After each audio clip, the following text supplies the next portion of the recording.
profile you sent beforehand that Yeah.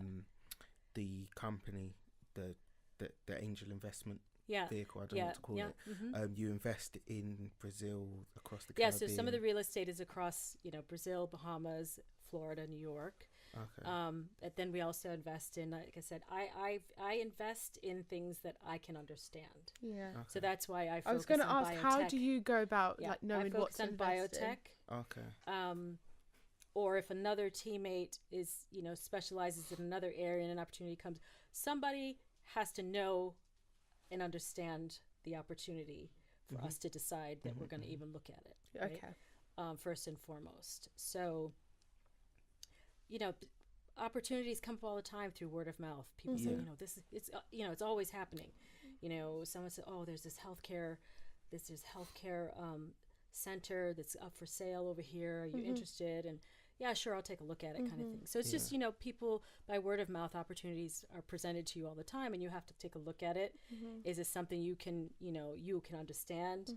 Do your due diligence, get a lawyer involved if necessary, crunch the numbers, look at the people behind it. Are they risk worthy? All these things, and you decide.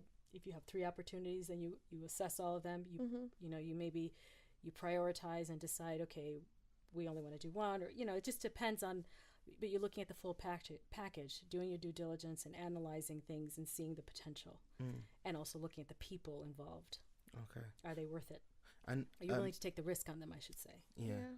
And something that's interesting is that I've had this conversation with my friends a lot in terms of like building wealth in the black community. Like when you look at other communities, it's quite common for people to get together within the community, pull wealth, and build, buy things, buy office buildings, buy whatever. What was that a kind of conscious effort by you and your friends to sort of say, let's, I'm assuming it's within the black community, but I might be wrong. Yeah, no. But let's pull our wealth together and invest. And was it intentionally, like, because I guess when I read it initially, I thought that it was intentionally you're kind of investing in or it's the diaspora investing back in the community, because you mentioned Brazil, and you mentioned looking at opportunities for growth. Yes, definitely.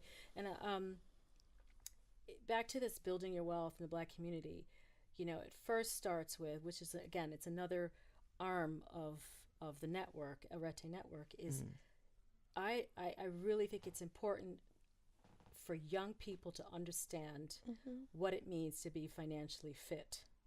And I learned that from my mentor. Right. This is a man who was a vice president of a Fortune 500 company who drove a Chevrolet. I don't know if you know that, but it's a tiny little car. Okay.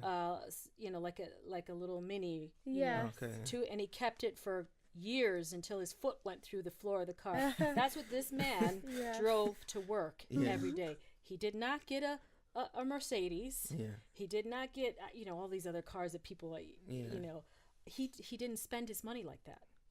And I learned from him, in that environment, how do people build their wealth and manage their money. So I learned from him from a young age. So, and it's not part of our educational process, is it? So people sometimes figure it out, and a lot of people don't know.